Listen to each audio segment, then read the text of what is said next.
All right, good morning, faithful. We got a good show for you today and a special guest, Coach Desi. She's going to be talking all things injuries related with the 49ers, guys coming back, Elijah Mitchell, Colt McKivitz, Al-Shaair, an update on Arik Armstead. She's going to talk about why we should not be worried at all about Christian McCaffrey and his injury history and a certain free agent everybody wants, Odell Beckham, why you might want to stay away from him a little bit. We're going to talk about all that and more right here on the San Francisco 49ers Morning Show. Let's go! Intercepted. It is picked off by Arik Crocker. Over midfield, he'll run it all the way into the end zone. Touchdown. Crock Talk TV podcast. Peace.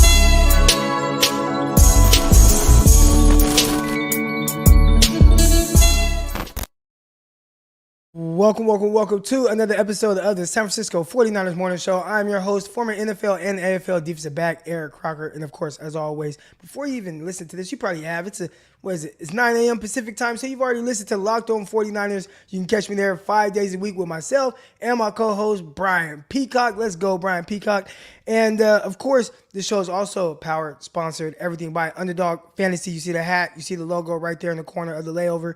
And Underdog Fantasy, man, fantasy football, baseball, basketball, they got all kind of under hockey, higher lowers, put it all together, make you some money, all that good stuff.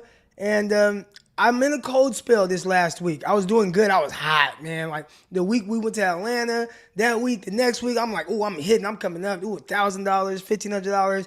And then it's going downhill just a little bit. I got to get back right, man. So Underdog Fantasy, download the app or go to underdogfantasy.com. And when you use the promo code Crocky, CROCKY, promo code Crocky, they will double your deposit up to $100. So if you deposit $50, they'll add $50. You got $100 to play with. If you deposit $100, they'll add another $100. All right. If you deposit $200, well, they're still only going to add $100. All right. So they'll double your deposit up to $100. Again, that's promo code Crocky on Underdog Fantasy. But I'm not even going to draw this out. I know who y'all came here to see. Not me, but Miss Desi. Coach Desi, how you doing? I'm doing great. How are you? I'm doing good. And, we had you on Locked On 49ers. You were like, you were on one internet, and then you were like, I don't think that one's going to work, so I'm going to go to this one. But then that one didn't quite work. And then by the end of the show, we got it right. But maybe some people missed some context on certain things throughout the podcast, so we had to make sure we got you on here. And maybe we might have to make this a weekly thing. But yes. And can we talk about your intro? Your intro is like the best intro ever. Thank and you. I love defense. Defense is my favorite. So like I just get intercepted the ball. Like, yeah. I know, and that's like the only that's like the memories I have from my glory days. And it's like good and bad. The bad is just knowing I will never be that again. Like that was the best version of me, and everything after that is just washed. Like I'm just washed. I can't run too much. I saw this guy post about like a 49ers. It was like a 49ers Twitter all football team. And before he had talked to me about, I put Arik Crocker at corner, and I'm like, you don't want me playing corner. Not right now. It is not good. So that was the best version of me. But there's a certain player. Oh, first of all, real quick, because I waited too long last time. Tell people about what it is that you do and why you are qualified to talk about the things we're going to talk about today. Oh, okay. So I am a physician assistant, and I've been practicing medicine for 20 years now. And went back and got my certification as a personal trainer as well. So I'm NASM personal trainer. I'm a NASM certified personal trainer. Undergraduate degree is in exercise sports science, and my medical background is in emergency medicine, orthopedics, and now I own my own practice doing weight loss and preventative medicine. Awesome. So, people, they'll come on here. They might question people. They can't question Coach Desi. But we do have a question for you. And that is, should the 49ers go after Odell Beckham? Because that's kind of hot in the streets right now. And it's a hot name. And you can never have enough weapons. 49ers have dealt with a lot of injuries to various positions. Just last week against the Rams, the 49ers had to go out there with, it's Willie Snead. Now, he didn't get targeted. But it's like, man, I got to count on Willie Snead and Ray McLeod. Not saying they're bad, but it would maybe make you feel a little better if that was Odell Beckham. But you're thinking, I don't know about Odell and that injury history. I got love for OBJ. Like, I think he's a very talented athlete. I just think that at this stage of his career, there's some concerns. He has, his rap sheet, how many injuries he's had throughout his career. But I just want to highlight that, guys, I want us to think about this. He had an ACL tear 2 years ago, right?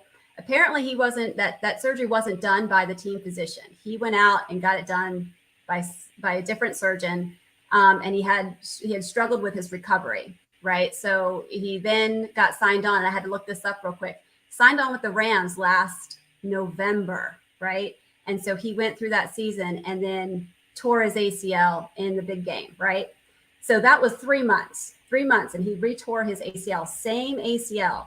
Now, even though the doctors now say that, I guess there were some concerns about the previous reconstruction, that this reconstruction was going to be even better because they corrected whatever abnormality was previously there.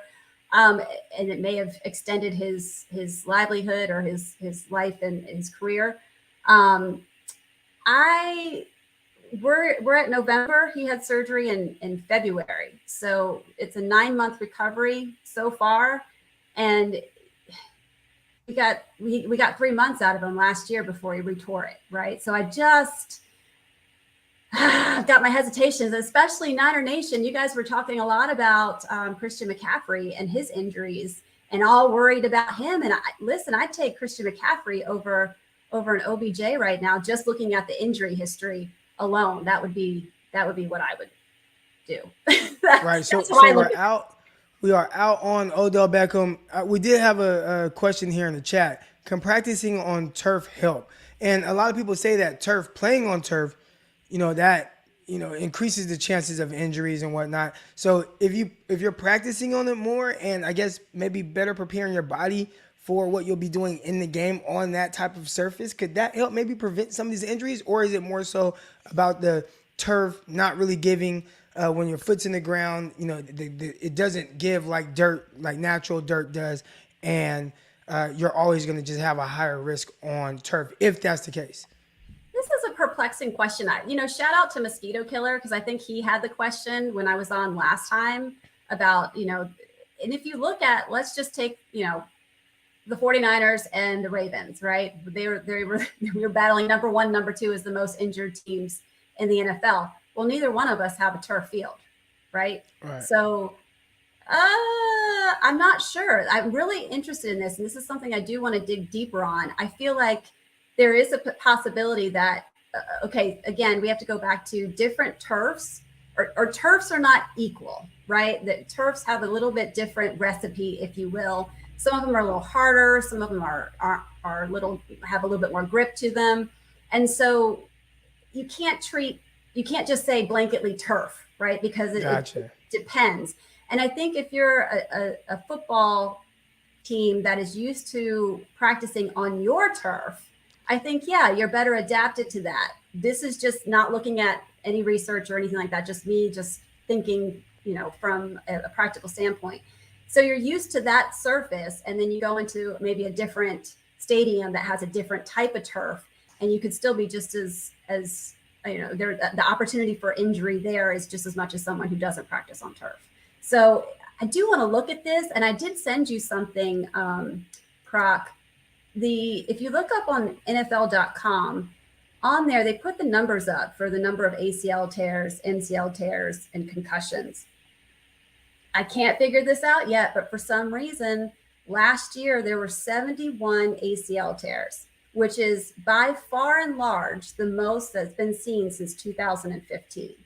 The next lowest is 59. So you're talking, 12 more ACL tears in the year for last year. I don't know what was unique about last year, but I do want to get to that. Oh, you put it up there. Good. There we go. Yeah. So, and despite that, if you look down, I don't know if you clicked on the picture or the link, but further down, it shows you the MCL tears, and there wasn't like a historic amount of MCL tears. So I I haven't really sat down to take a look at maybe why this is, but this it's interesting and perplexing, and it's not a good figure I like to see. All right. So we're out on Odell, and the ACL injuries is just a little worrisome. Can he even finish the season? Is he going to be who you want him to be, who you would sign him to be? So that can definitely be an issue moving forward, especially for a team that has dealt with a lot of injuries.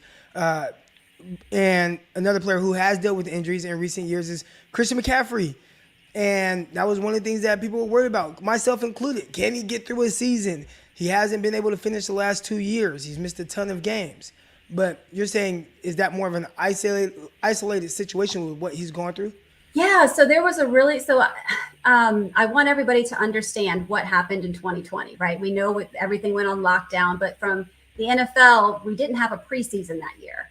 And so there was a study that looked back and compared that 2020, 2021 season to the 3 years prior. And they actually came out and said, yes, there were, in fact, the quote is right here from the study, the rate of injury in NFL players during weeks 1 through 4 of the 2020-2021 regular seasons was significantly higher than that of the 3 recent past NFL preseasons and regular seasons. Okay, so keep that in mind, because as we talk about Christian McCaffrey, let me make sure I have his information here. So prior to even coming into the NFL, he had one minor hiccup. I mean, an inguinal hip pull, which, he sat out one game. Then he comes into the NFL, and there was some kind of weird, it didn't come up on the initial search, but he did have a shoulder surgery after his rookie year. I'm going to guess that might have been a labral tear, which is it's like the meniscus in the shoulder. So he might have had a little tear there. I feel like if it was a rotator cuff or something a little bit more serious, I think we would have heard a little bit more about it. But it sounds like it was just some quick maybe shoulder scope that was done after his rookie year. No big deal. Then comes 2020. All right. And remember that statistic I just gave you, right? 2020 was a disaster for a lot of people.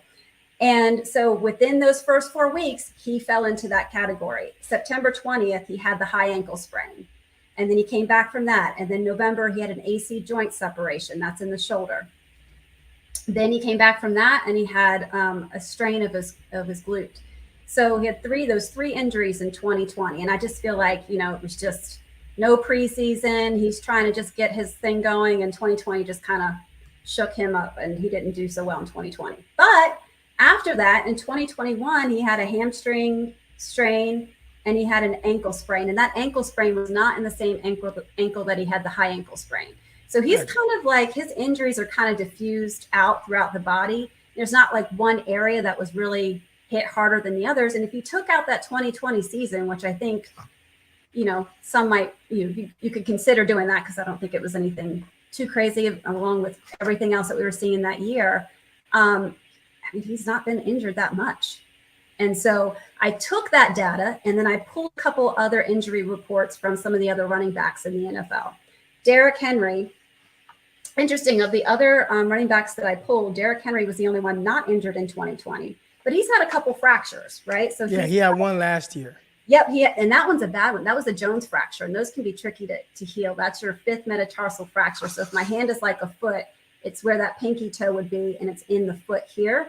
If you fracture it in a certain area, it can have a tough time healing because of a limited blood supply. So it was not the greatest fracture to have. What's the difference between the Jones fracture and a Liz Frank fracture? Is that another one? So Liz Frank is, I'm not sure if I'm going to be able to demonstrate it here, but that is where the metatarsals connect in with the tarsal bones in the foot. And right at that connection, they're like dislocated, fractured all the way back here.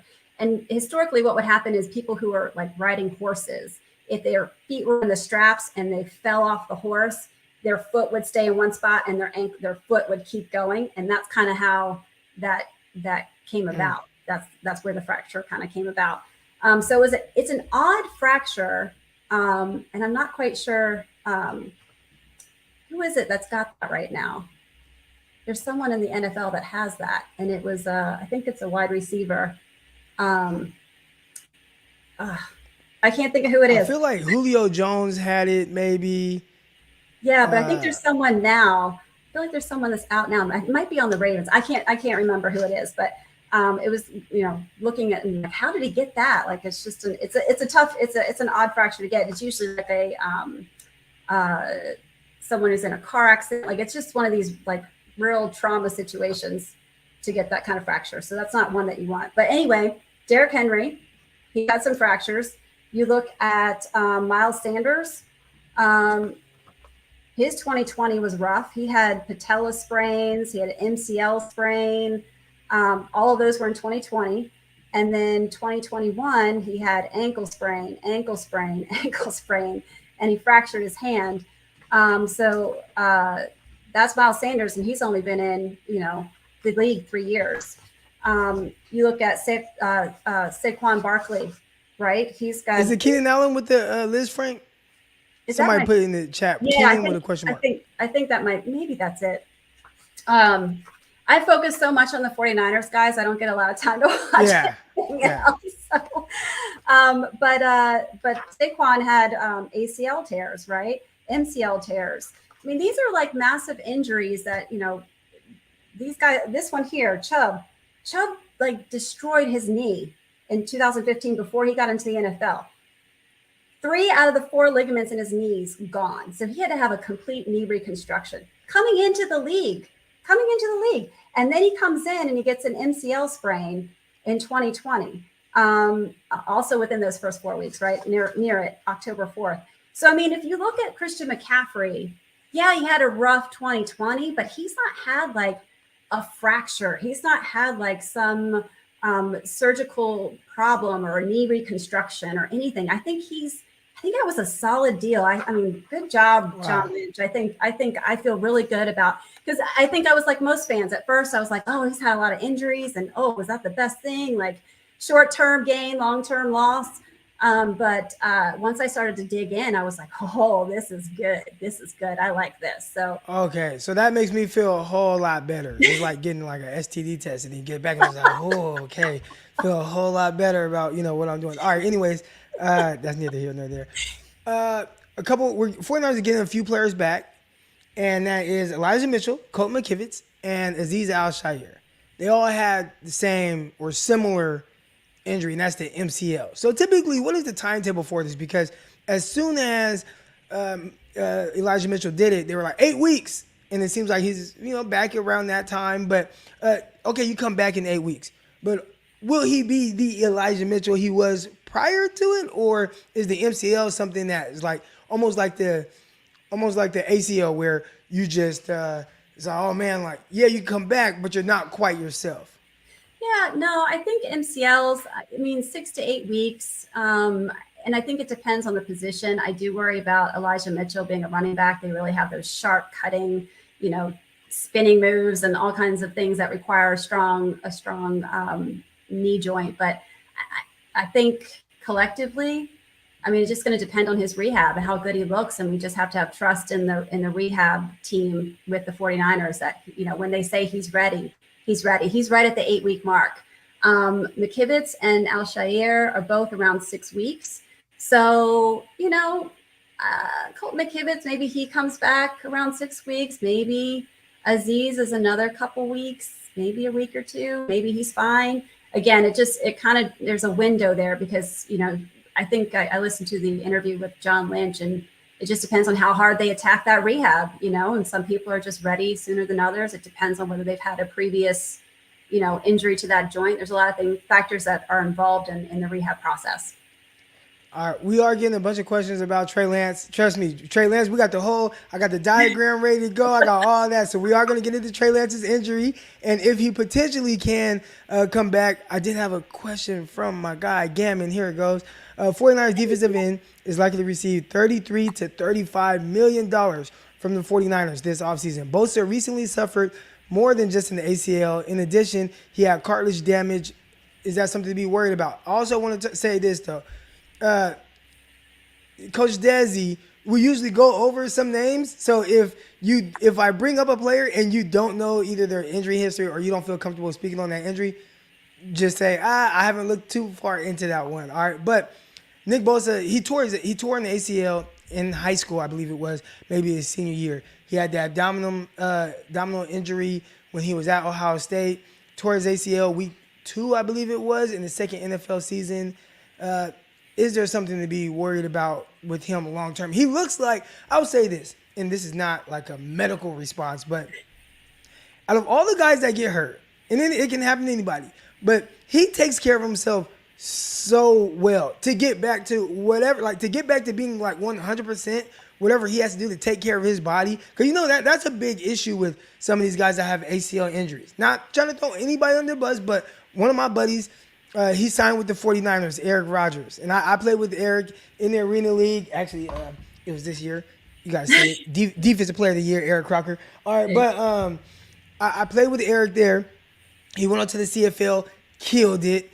Went to the NFL, signed with the Niners and Chip Kelly. And Arik tore his ACL before the preseason games or whatever. Well, a year later, he still wasn't 100%. Still didn't feel great. From my understanding, Arik wasn't attacking his rehab the way he should have. Whereas guys like Nick Bosa, like you never have to worry about that with Nick Bosa. So are we not worried because, he's fine, he'll recover from it, or it's just guys that prepare like him, you should feel a little bit more comfortable with it? I mean, Nick's out there balling, right? I mean, you couldn't tell me he ever had a surgery of anything. I think he's having the best year so far he's had to date.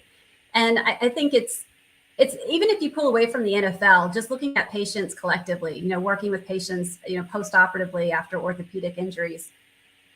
Some people are like, yeah, I did PT. And then you're like, okay, well, are you still doing the exercises at home? Right. And so you've got those types of folks. And so I think with Nick Bosa, I think he knows the importance. He knows the type of player, and he's just at a different level. He's just built different, right? So I think that I'm not terribly concerned. I mean, he still has I think, long term, I think that's really, Gammon, the questions you're asking is kind of long term. Is there a concern? Right, because if you got to give him 33, 35 million, it's a big investment for Mr. Bosa. I mean, I'd pay it. Yeah. All right, so clearly y'all see her smile right now. She's not worried about Nick Bosa and paying him whatever he'll get paid, which he'll be one of the highest paid players in all of the NFL. There's a couple more players I think I want to talk about before we get to Trey Lance. Arik Armstead. There was something that we were worried about a little bit, thinking it might be, the heel. Go ahead. You get this one. Yes. Plantar fasciitis. Plantar fasciitis. Yeah. So that was kind of the reports that we were getting early on when he had gotten injured. And, when I was on Locked On 49ers last week, that's what I was going with and thinking, gosh, this is taking a while for this to heal up. It might be a really bad case. Sometimes you have to have surgery with those and just kind of do a fasciotomy where they just cut it and, do rehab. And I was hoping that's not where we were going with that. So I was a little relieved. I don't know if you guys heard that he has a small fracture in the ankle. And that's really part of the foot/ankle problem. It's in the same foot. It's a hairline fracture there. So I don't know what bone that's in of the ankle. I'd be interested to see, but if he got injured, I think I wrote this down. He got injured. He's about 6 weeks out, I think. And so fractures can take 6 to 8 weeks to heal. And so I think the good news is I think, when he comes back, I think he might be solid. I think he might be pretty good based on the little bit of information I know, knowing that there's a fracture now and they're being extra cautious because of it, not necessarily the plantar fasciitis. I mean, this could be great. And we need Arik Armstead back. So I know, need him there in the middle. One other player, before we get into Trey Lance, but one other player, Jason Verrett. Now, I mean, his injury history is pretty wild. And it's amazing to me that he's still, even at this age too, because, the older you start getting and you're having all these injuries year after year, it starts to be tougher on your body to recover, heal itself. And, I mean, he's having ACL, Achilles, ACL. I mean, these are serious injuries. But looks like he's cleared to play. So should people be optimistic because he's kind of understands what it takes to recover and come back from these injuries, or is it like, I mean, it's tough? I mean, at this point, he could be teaching the injury classes right now. Poor guy. Right. And again, I think this comes down to how well he attacks it. I mean, I think we talked about this before. When someone re-injures the same joint over and over, you know, there's concerns there, right? We talked about that with Javon Kinlaw. So there's always that. I mean, you can never really 100% bank that he'll not get dinged up again. We're in November, so at least we're heading into, you know, the final stretch here, and the hope is that he can at least hang on. And we're going to listen. I'm just going to put the positive vibes out there. We're going into postseason, and so we're going to need, you know, all hands on deck. So hopefully we can just utilize him in a way that, you know, maybe he's not out there every play, but you can utilize his ability. And, you know, if there are other injuries and he has to play, then, you know, you get what you get out of him. And, you know, if he retires after this year, I wouldn't be mad at him, you know, playing through all these injuries. Yeah. We have Stephen Green. Yes. Fracturing the ankle should be on IR, but he's past that now. So I think maybe, well, I don't want to put that out there. Who's that? Stephen Green. He said fracturing the ankle should be on IR, but I don't think it's a new fracture. So what I'm guessing is that he had some kind of pain. It probably didn't show up on x-rays, because x-rays of a hairline fracture don't always show up on initial x-ray. And it can take some time to show up. And even if it doesn't show up on a repeat, sometimes then they go to advanced imaging. So that might not have been something that was like, you know, seen right away to where they would have put him on IR, knowing that that's what was happening. So I'm not quite sure, because it's kind of been a little, I don't know, glossed over, I guess I'll say. We have a question right here from Mike Shields, and he's actually Medic Mike. So he's definitely framing this question as somebody that is in the medical field to some capacity. But Coach, are your ligaments and tendons able to callus and become more durable, similar to how bones can calcify? Am I saying this right? So ligaments connect bone to bone, and tendons connect muscle to bone.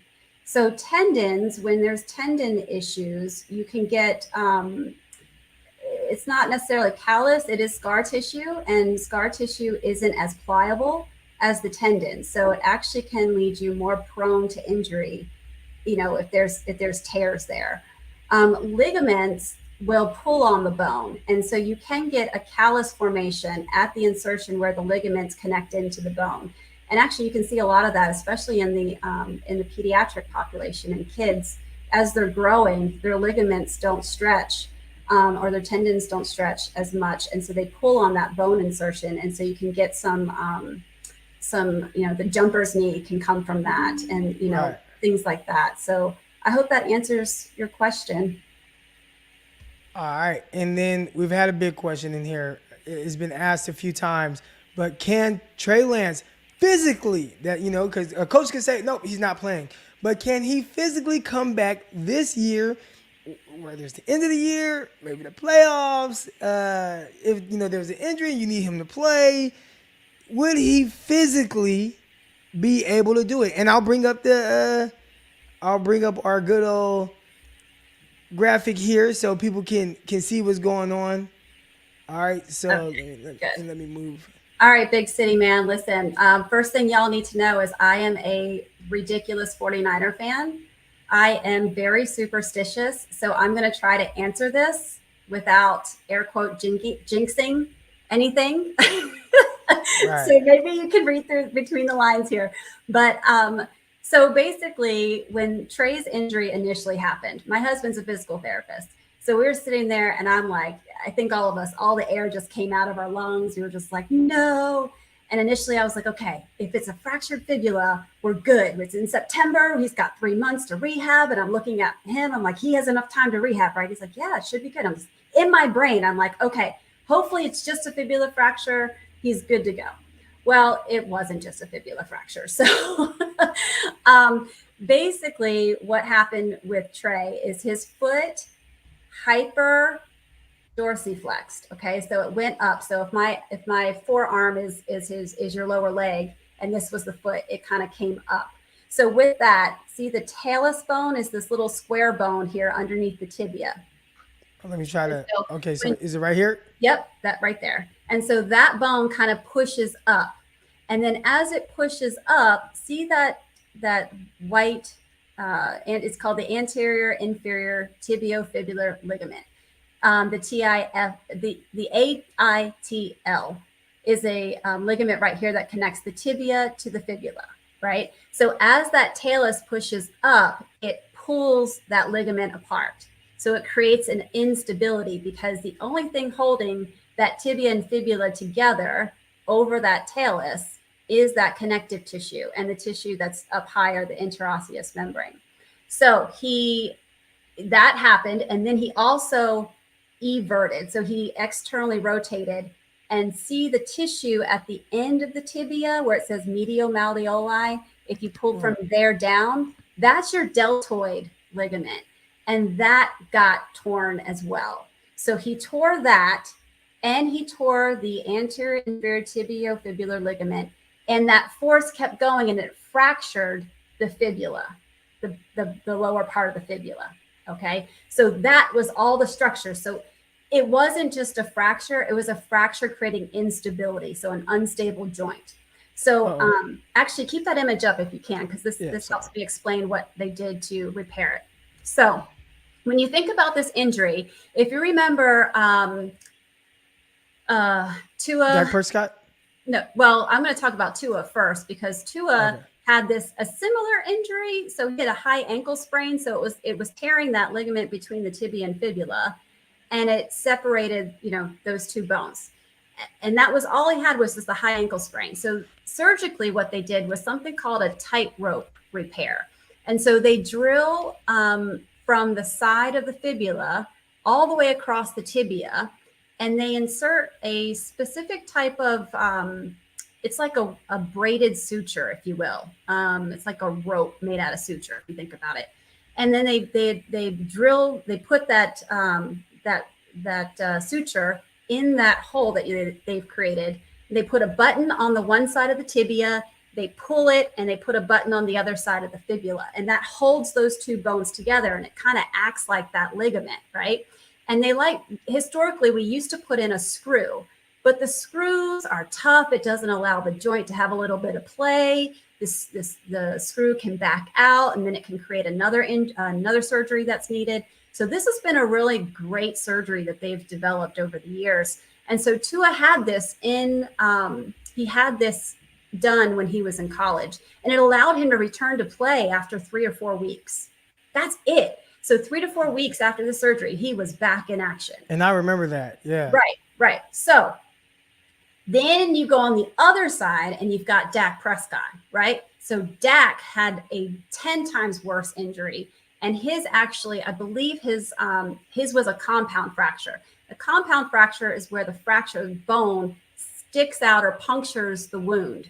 And so that is a high chance of infection. It just creates a more difficult situation. And his was obvious. I mean, when God bless him, his foot, you could see the obvious dislocation when he was on the field.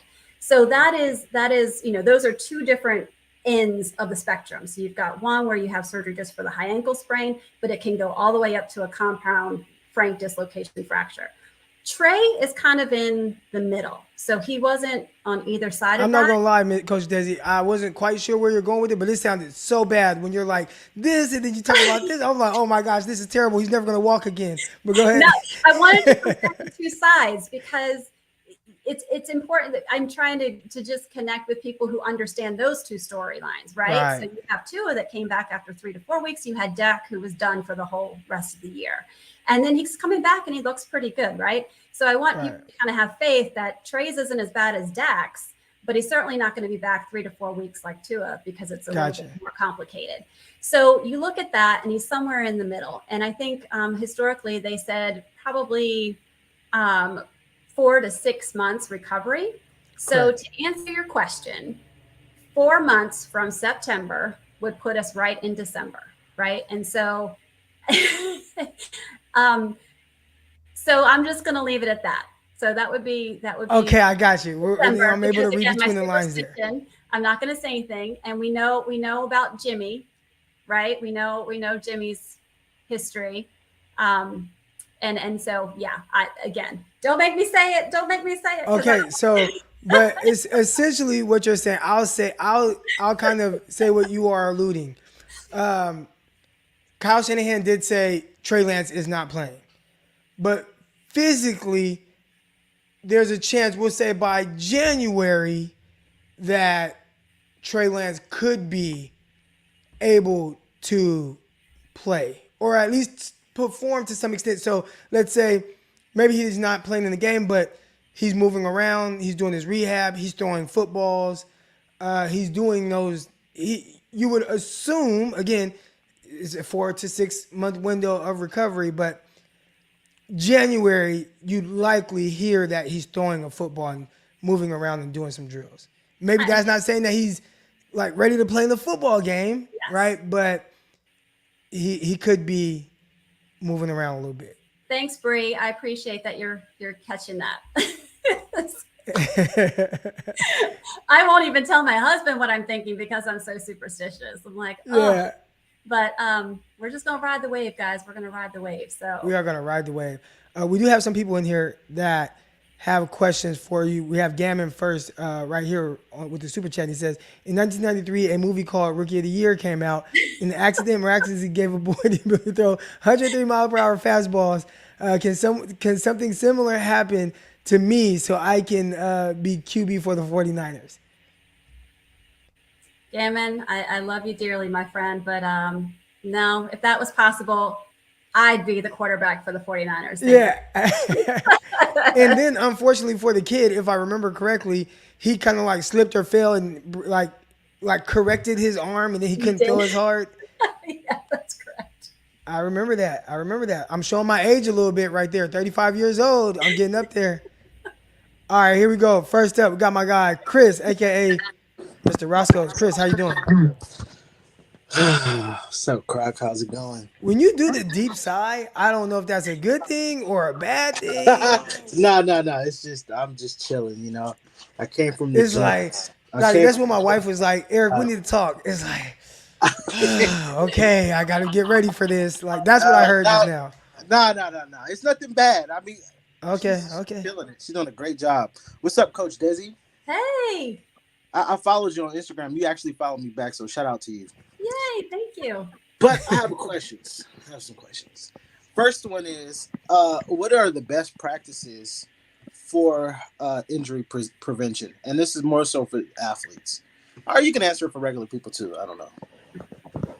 Yeah, it's mobility work. It's mobility work, and not just stretching, but like practicing getting into that full rotation. So getting that arm, just working the full range of motion, like more actively than passively. Yoga? Would yoga be good for that? Oh, I'm sorry. I thought you said, "Are you good?" Oh no, I said yoga. Like would yoga be good for yoga and Pilates? And there are some mobility programs out there. I follow a guy on Instagram, Beard the Best. I think Beard the Best You Can Be. I don't know if you guys have heard of him, but you might want to go follow him. He really does a lot of good education on mobility work. And I think that's kind of what I think is the secret sauce. I mean, doing that and then neuromuscular training where you're doing a lot of plyo work in multiple dimensions progressively. So you can't just, start a person out and just do lateral drills if they're not even working, just box jumps or something like that. So you want to work them up to that. And there's different ways and modifications to do that. And do you need, would you say you need just a little bit of luck as well to, for an athlete to stay healthy? And maybe, I don't know if he's asking this question because of me, but I never missed a game. Like, you're always going to have things that get banged up. I've had dislocated fingers. I've had my shoulder trying to pop out and I had to wear a harness. But I never missed a game in my entire life, from Pop Warner, high school, college, most of the time playing professionally until my very last game where I had a high ankle sprain. I was out the rest of the year and I just decided not to play again. But is there more luck with that? Because I don't think I was doing anything. I see a lot of what other people are doing where, there is like, man, they are going you hear about LeBron James spending like $1 million on recovery, or Russell Wilson spending a ton of money. And I'm like, man, I ain't doing anything. I never missed a game. So is some of it luck, or is like, nah, you better be doing X, Y, Z, or you risk more chance of being injured? I mean, I think some of it is. I think some of it's also sports IQ, right? Knowing, like we've talked about quarterbacks not being able to slide. I think sliding can be like, I think if Trey had gone under and kind of slid more versus he kind of came down on his foot, he kind of he kind of like, it was almost like he was trying to give himself up, but he didn't give himself up before somebody like hopped on his back or whatever they did. Right, and then he kind of just like, okay, I'm just going to fall down like this. And it's like, dude, that's really awkward. Yeah. I think, and I don't know if that's luck or if that's like situational awareness or sports IQ of just knowing how to fall. Like when I have a son who's, when he was little, he had a pigeon toe. So he would like run and he'd get to a point and he just fell. And so I was like, okay, we're putting you in gymnastics so you can learn to fall. And I think that's another thing. You've got to learn how to nice. Potentially fall sometimes. And it helped him. I mean, it helped him a lot, learn how to fall so that he didn't get injured. To this, here I am with my superstition again. To this date, I have yet to have a fracture in either one of my kids. I played lacrosse. So lacrosse was my sport because I couldn't play football back. I'm so old that we didn't have football for women back then. So shout out to all my lady football players out there. So I played lacrosse, and lacrosse, I never got injured, but I was also very active in dance. And so that's a lot of neuromuscular training. That's a lot of balance work. That's a lot of that. I could backpedal quicker than anybody else on the team because my hamstrings were so strong. And I never got injured. So that goes to you talking about, asking them if some of these athletes are playing other sports, because some of the things that you do coming up can like strengthen certain things that maybe you don't activate playing a different sport. Absolutely. I don't know if you guys have seen the documentary on Joe Montana, but he was big in basketball, and he talks very much about how basketball helped him become a better football player and a better quarterback. So, I mean, there's a lot to be done with cross training and all kinds of swimming, getting in the pool. Do you know how much work that does to the posterior chain? I mean, there's lots of different things that we can utilize. So I implore people to get out of that just mindset of like, you got to do everything just to be here. You got to specialize. You got to, get out of the specialization. This is some great stuff. And last question is, how can an athlete treat tendonitis? And y'all have a good one. Okay. Tendonitis of where? Oh, he already checked out. We'll say tendonitis of the knee, like Javon Kinlaw. And Kinlaw, we love you. All right. Just want to make that clear. You know what? I would think, Niners Nation, do Kinlaw some love. Go send him a message, like follow him on Instagram and send him a message and just give him some props. Let him know. I think this is a good opportunity. Us as fans, we have a voice, and we can choose every day how to use that. And I do see some people really knocking him down and calling him a bust and all that. But just think about the fact that this guy worked his butt off his whole life to make it to the NFL. And you don't make it to the NFL just to be, injured. You make it to the NFL to really show out and be the best that you're capable of. And then to be held back by your body has got to be really, really tough mentally. So that's a challenge to all my 49er fans out there. Make sure you give, Kinlaw, even Lance, he's working hard in rehab. Our 49ers that are working hard in rehab, go show them some love. Go send them a little message.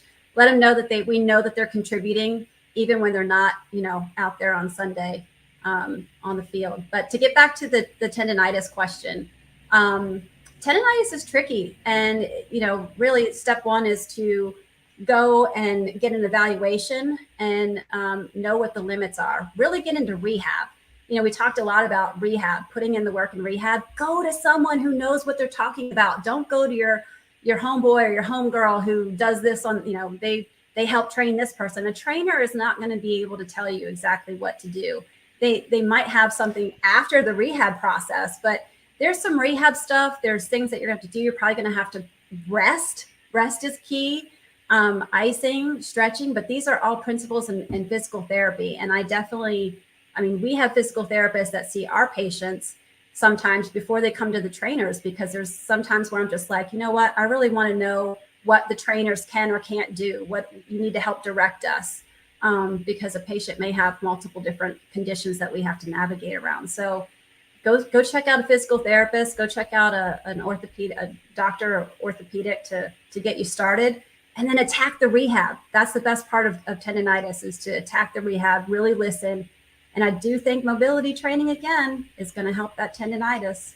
I need to get more into the mobility training, just hips feeling tight, joints and things like that. But when I do yoga sometimes, and sometimes we'll do it like as a family, my wife, my daughter, we'll be in there and we're stretching and stuff. It's like, man, this is a real workout, and you start feeling not aches, but just you can feel where you're working either muscles or tendons, joints, or just areas that you typically probably don't touch on a daily basis. We have coming on Shunder Boy.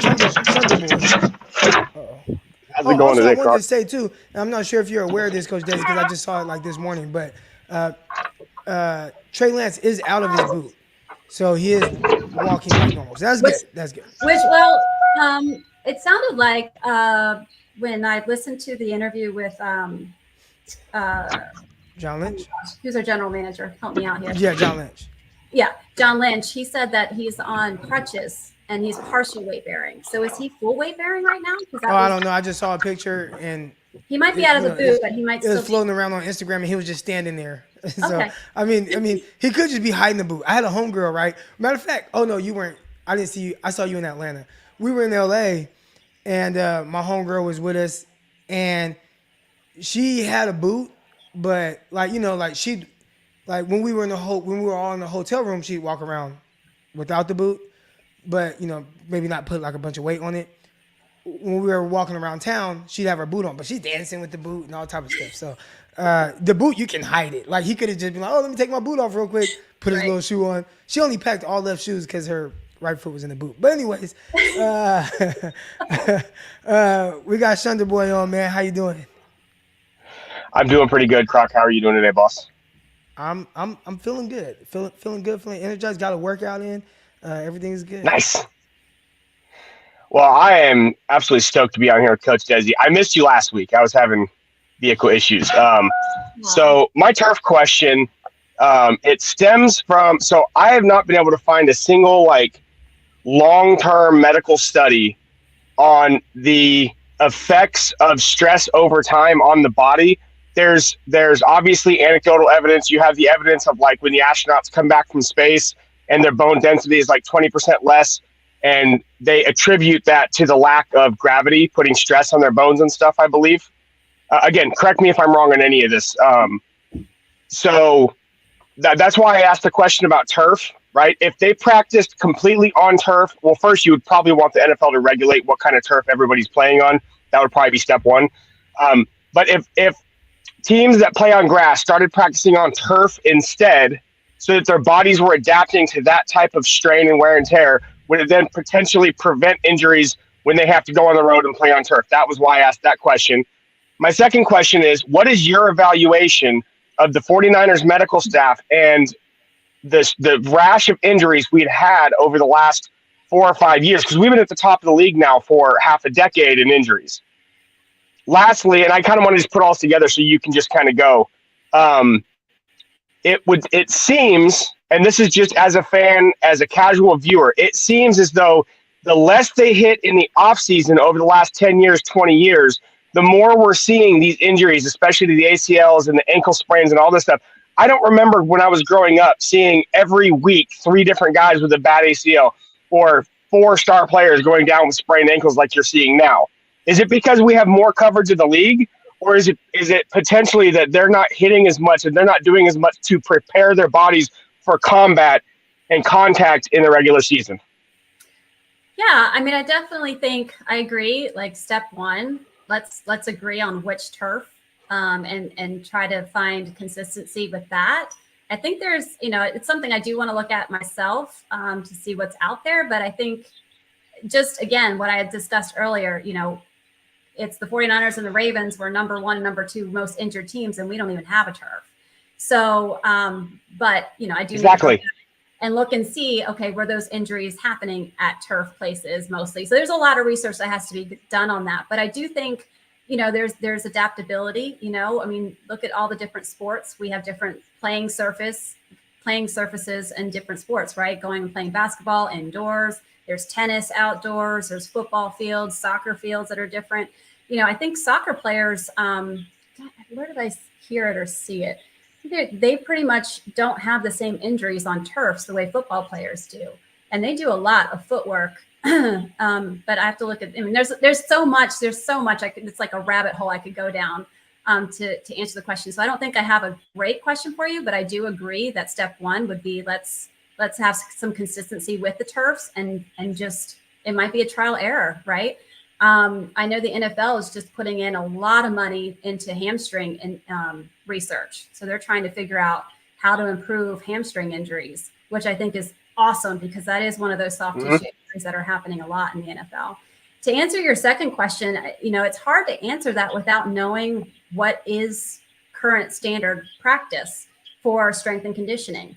I think they have a tremendous orthopedic team. I mean, they're top notch from what I can see. So I think once they're injured, they're in great hands. But I don't know about the prevention side would be more of the strength and conditioning. And I just, and unless you're behind the scenes seeing what's happening and knowing, and I don't know also, Nick Bosa in offseason, he's got his own separate thing. And is there something that's happening off season that these individual players are not getting that maybe they could? There's a lot. I mean, I'm sure they're pouring money into all this. I would hope so. And no one wants injured athletes, but it is. Crock, you got to get on with your contacts, man. You got to get on with the contacts and get us the behind the scenes details. Get with your people so we can find out, man. I don't know if I have those type of connections. Sorry, Coach Desi. Continue. I'm sorry. No, and I mean, listen, like I said, I texted, Crock, and I said, look at the injuries, the ACL tears last year. Where did that number come from?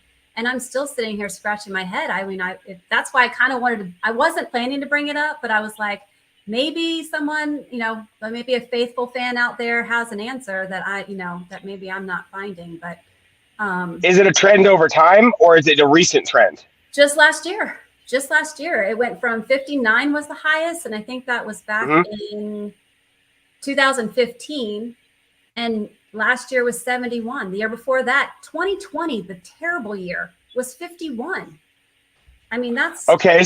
Lower end. So are any of those top numbers that you see before, say, 2005? No, or does the research not go back that far? It doesn't go that. It goes only back to 2015. Okay. So like I said, that I'm really curious to see if these injuries and stuff have escalated over the last 10 or 15 years as the new CBA has taken effect, and even the one before that, which significantly restricted off-season time and stuff. I'm really curious to see how much of an effect the limited time the coaches have and the limited time the players have actually on the field hitting each other has had as far as impacting the overall health of the league. Yeah, I haven't seen, as far as ACLs, there's really not a trend.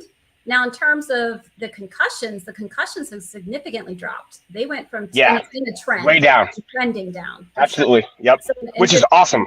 Yeah, in 2015, it went from 275 to 187 last year. And then huge NCL tears have been trending down. So that's gotten better from 160 and trending down 129. So the last 3 years have been the lowest it's been ever. So just the ACLs, I just not quite sure where that came from, but. Sweet. All right, man. Chanda boy, I appreciate you coming on. Thanks, Crock. All right. Good questions there. Got a couple. Here's a question here from Chris. Is calisthenics good for injury prevention? I'm not sure if I would say it's not, I don't think it's the most bang for your buck. Let's put it that way. I don't think it's terrible. You just got to be careful of doing it on cold muscles. You definitely want to be warmed up before you jump into that. But I definitely think it's not the best bang for your buck. But still. Gotcha. And we got Gammon here. He says, last question. He said, off season, Linemen wear padded helmets for concussion prevention. Should players wear them in regular season as well?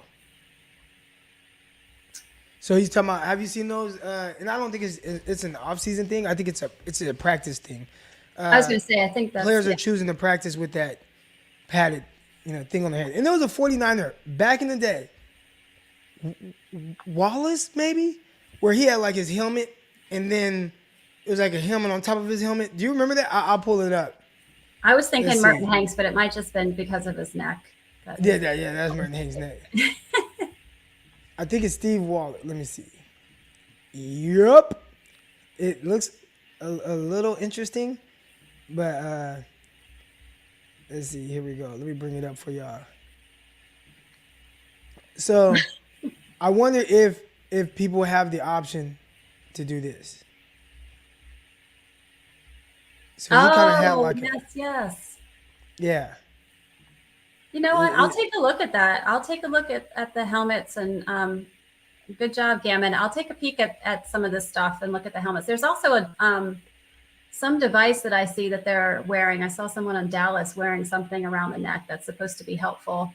And I kind of saw it, looked over it, but I want to dig a little deeper. So, Dana Stubblefield. Yeah, we'll have to look into that. But yeah, that Wallace, I don't know. That looks a little funny. I'm not going to lie. I wouldn't. Have you ever worn one of those, like the padded helmets, Croc? No, but my kids wear it like when I coach 7-on-7. Now that's different. Obviously, that's not like over your helmet, But yeah, kids wearing 7-on-7 is kind of the padded thing. I think it's very similar to what they're wearing now at practice, which is not even just the NFL. I mean, it's NFL, it's college. The school, the teams that and organizations or institutions that have the resources and funds to be able to, put that on everybody. But yeah, I just wonder how it feels. Is it much different? Does it feel tighter? It is, at least again. I don't know. I haven't put them side by side to know if it's exactly the same thing, but it is soft. It's softer than. Okay. So what you would like is when we're coaching 7-on-7, if a kid jumps up, falls down, you don't want him to just smack his bare head against the ground. So they have these 7-on-7 helmets that have more cushion to it. All right, here we go. We got Medic Mike coming on. Medic Mike, good morning. How you doing? Good morning, Crock. How you doing? Good to see you, Coach Desi. Love when you're always on. Yay. Hi, Medic Mike. Hey, how you doing? So my question earlier about the ligaments and tendons, I framed it actually kind of in response to the turf question. Seeing as I'm big into martial arts, and that always kept me from getting real bad injuries. All I had was a grade 2 AC joint separation. Mm-hmm. And I know for like Muay Thai fighters, when they kick the trees, they do that to get those microfractures to callus the bone. And it deadens kind of those nerve endings, makes that a lot stronger. With these rash of ACL injuries, I'm actually changing how the conversation went. I'm actually changing how this question is going to be framed. But with the rash of ACL injuries and all that other stuff, do you think we've seen an imbalance now between mobility and strength and explosive work? And is that potentially causing a lot of these ligament or joint issues? Great question. Again, I would have to know what's actively being done to criticize it or to weigh in on it. I don't know what they're actively doing. I mean, there could be muscular imbalances, but I mean, your quad is the big knee stabilizer. But if you have an overly strong quad with a hamstring weakness or a glute imbalance, I mean, all of it's connected. And so, hard question to answer. It's possible, but, right. But again, it comes back to, and I know they do it. You're doing the side to side drills, the plyo work, I'm not quite sure, what the answer is there. I mean, that's the and I'm asking more, I guess, for a little bit of speculation, because we've seen athletes get stronger, faster. We see these 40 times now dropping left and right. And I guess it's more, we're also seeing, the specialized in a particular sport, people starting younger and really only doing this sport, which you mentioned earlier. And so I'm wondering if this has almost backfired in a way. And this is me more kind of just thinking out loud and speculating. But this specialization, even when you talk about basketball and AAU and kids starting earlier and stuff like this, if all of this and the need to have that top tier performance and everyone being faster and stronger we're now seeing the downsides of it in these injuries. Absolutely. I do think that's happening for sure. And I can, even as a parent, like you fall into that pit. Like I had kids that played club soccer, and my son started to have some tendonitis in his knees and issues with his knees. And we were like, we're out, we're done. We're not doing this anymore. And I just said, you go do what your body tells you to do, listen to your body, and let's work within that realm. And so he's gone back and he's, he does track and field. He still does soccer. He plays basketball. He gets in the pool. He's a kid that, because he's not in club, he can go out and play every single day. Right. And so, he's playing, he's doing amazing. And his knees have been very, very much better. Let's just say that it's been much better since I've just allowed him to go be a kid. So, and I will add, it hasn't decreased how the athlete that he is. Interesting. I'll add that.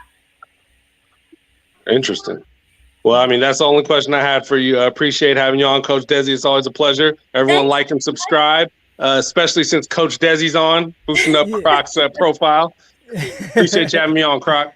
All right, no problem. Hey, real quick, man, Mike, I'm not sure if they're talking about you, but I keep seeing Show Nuff in the chat, and I'm assuming people are saying you look like Show Nuff. That's what I'm assuming, but I don't know. I got the Bruce Lee T-shirt on too. Yes. Rocking the Bruce. All right, man. I'll holler at you. All right. All right, here we go. And the last person we have coming on here today, my God, Forever Faithful, man. How you doing? How you doing, Crock? Hey, I just wanted to hi, Coach Desi. Hi. Why I just wanted to give why did it drop in the? Because it was like, hey, man, I just want to. Hi, Coach Desi. And then, I just want to, like, why did it drop in the tone? I just didn't want to be I felt like I was leaving her out, so I didn't want to be disrespectful. I mean, look, I even have a cup with your name on it. I mean, come on. Yeah. Give me some That's props. what I'm talking about. Forever Faithful. Hey, I just didn't want to feel disrespectful. So I was like, hey, Crock, hey, happy to see you. And then I was like, oh, yeah, Coach Desi. So I didn't want to feel disrespectful. So I had to tell her hi. Hey, so I had kind of two things I wanted to tell you, Crock. I like that interview you did with the, I think he's a mortgage lender, I think it is, the other day. Something G.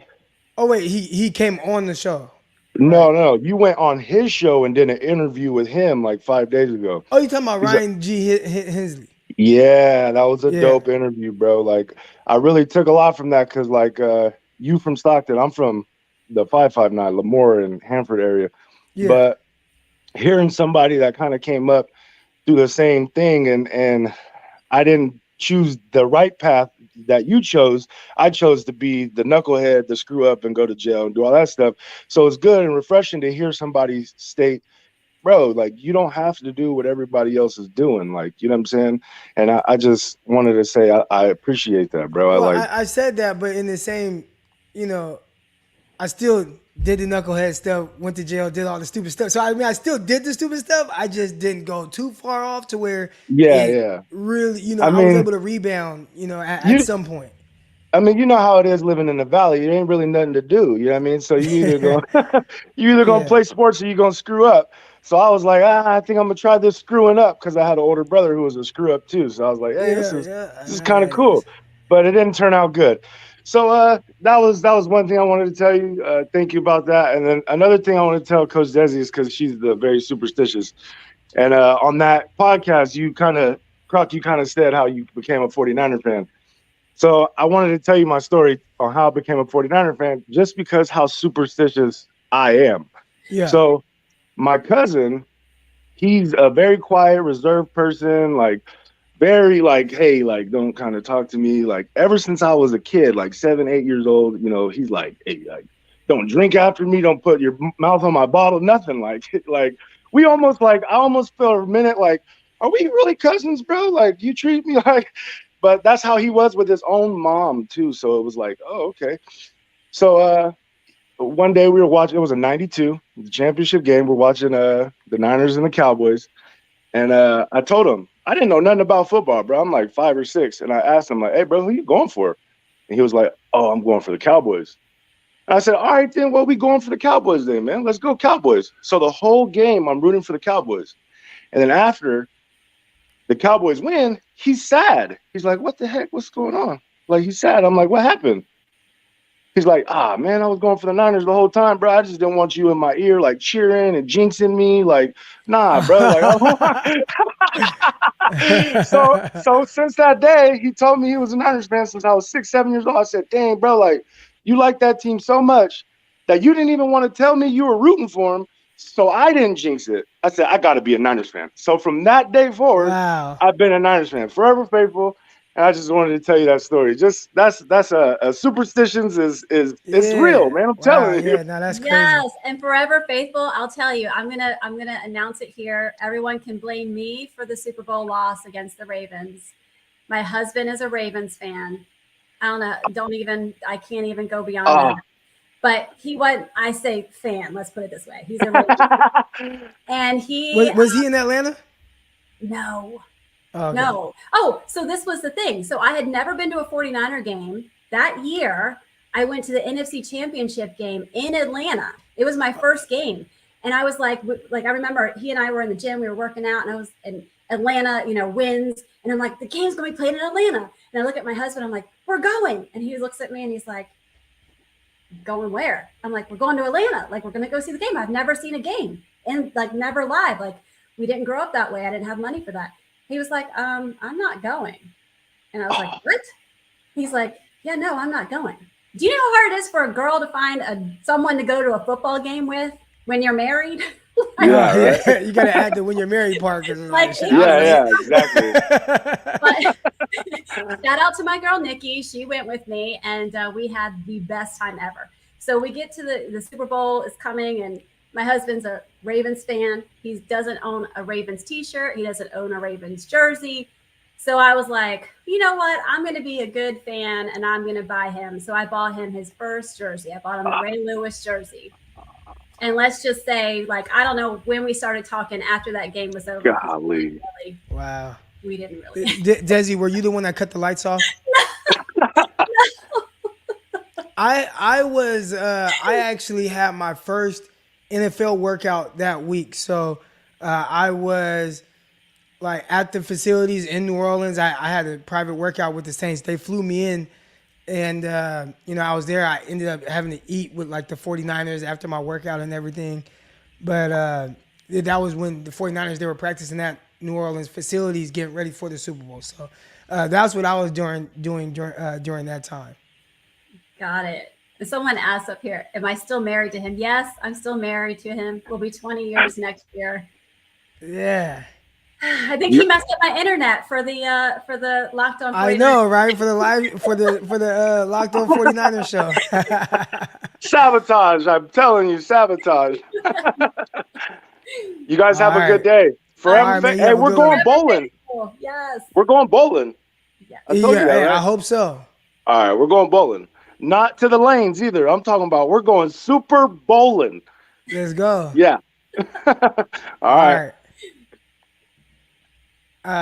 The story, I guess, the backstory on me becoming a 49er fan was I was about 5 years old. So around the time he's talking about 92.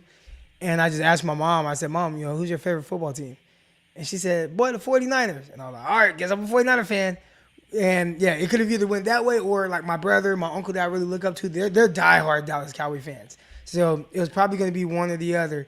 And luckily I chose the 49ers. I mean, we've had the same kind of heartbreaks, but a little bit more postseason success than the Cowboys. Well, it's kind of the same. My mom too. So my mom, I was raised by a single mom. So there's only mom. Mom loved football, but she loved Pittsburgh and the 49ers. And I'm old enough that Pittsburgh was the big team back then and the 49ers really wasn't. So I think, I don't know, I must have liked the red and gold. I don't know how it was like that. I don't remember ever liking anything else more than the 49ers. So. All right. And so last question before we get out of here. This is going to be a question for me, and it's not about any football or injuries or anything like that. And, it's only if you want to answer this question. But this year I'll be married 7 years to my beautiful wife, Stevie. And I want to ask you, what is the secret to being married for so long? Because you see all these divorces and everything, but you and your husband, you're going strong after 20 years. So what's your secret? Don't be married to a Ravens fan. No, I'm just kidding. Listen, you converted her. I heard. That's why I gave you shout. I did. Oh my gosh. She admitted it. This morning she said, Eric, you have to go buy me a George Kittle jersey to make this official. She loves George Kittle. And she has always loved George Kittle. But all right, you better get her that 85. I know. I think the key is just it's communication. It is communication. Yeah. And finding moments and times to talk, and even just not just do this, do that. Who's got this kid? Who's got that? But to like have a moment and just, how was your day? You know, just connecting. I don't know that there's a secret. I mean, it's hard. Marriage is hard, and you've got little ones, right? How old are your kids? Kind of little. I got 2 boys with my son and my stepson. They're both 15 years old. Okay. And then I have 2 younger girls. One is 8, one is 6. So, you know, like those are difficult ages. Like I'm in teenage hell. It's beautiful and tough all at the same time. But, you know, I think there's more moments as they get older to reconnect. But you can't just wait to get to that point to reconnect. You got to find it's work. You got to put time in together and have experiences. Ooh, date nights. Date nights are like one trip away together, just the 2 of you. Yeah, and that's I don't want to say hard part, but just hey, we got to go do this, right? Because you can always come up with reasons as to why you can't go and do it. Yep. But you know, taking her to LA, like that was fun. She didn't know she was going. I ended up just buying her a ticket. We flew to LA, went to the 49ers Rams game, and you know, she did the whole thing with John Chapman and all that. Yeah. And we tailgated, and even that, you know, we weren't alone. We had a couple friends with us, but just doing things like that, you know, it's hard. It could be, especially with my schedule and how much I travel, it could be hard to find that. But we've definitely made time to do that and talk. And I think when a lot of people say communicate or communication is like key, and I've had to learn how to communicate the right way, because just because you're telling somebody something doesn't mean that you are, you know, having a real conversation with them, or that they're receiving that healthy back and forth. Yeah. You know, talking about the things that are in your head, just ideas and different things like that. So, you know, I think most people just think if there's an issue, oh, you got to communicate with the person. And like, yeah, do that too. But also communicate about everything else and just have conversations and talk about, you know, the things you're happy about. Tell them that you love them. And I'm not a very affectionate person, so, you know, communicating with her, learning like, okay, like she needs to hear these things a little bit more. I have to give her a hug a little bit more, slap her on the butt a little bit more. You know, just like these little things that show affection. I've had to get a little bit more used to doing those things. But communication and compromising, like my guy Ryan says. But anyways, this is not the the date morning show or whatever. This is the 49er morning show. And Desi, of course, I appreciate you coming on and blessing us with your presence this morning. It's always fun. I love interacting with the faithful, and you're always so awesome. I love coming on here. You're just great, and thank you so much for being a voice to all of us fans and allowing us this platform to chat and connect. Because otherwise, we're only connecting with our neighborhoods, and if we don't live in the San Francisco Bay Area, it can be hard to connect with our folks. So thank you for providing the opportunities. All right, and everybody else, man, make sure you hit that like button, hit the subscribe button, all that good stuff. Locked On 49ers, go check that out if you haven't listened to that yet. Myself, Brian Peacock. Locked On NFL Draft, myself, Ryan Tracy, John Harris, we got that. And you know, follow Coach Desi on Instagram, follow me on Instagram, all that good stuff, Twitter, everything, man. I'll be back tomorrow. Until then, I'm out. Peace. Intercepted. It is picked off by Arik Armstead over midfield. He'll run it all the way into the end zone. Touchdown. Crock TV podcast. Peace.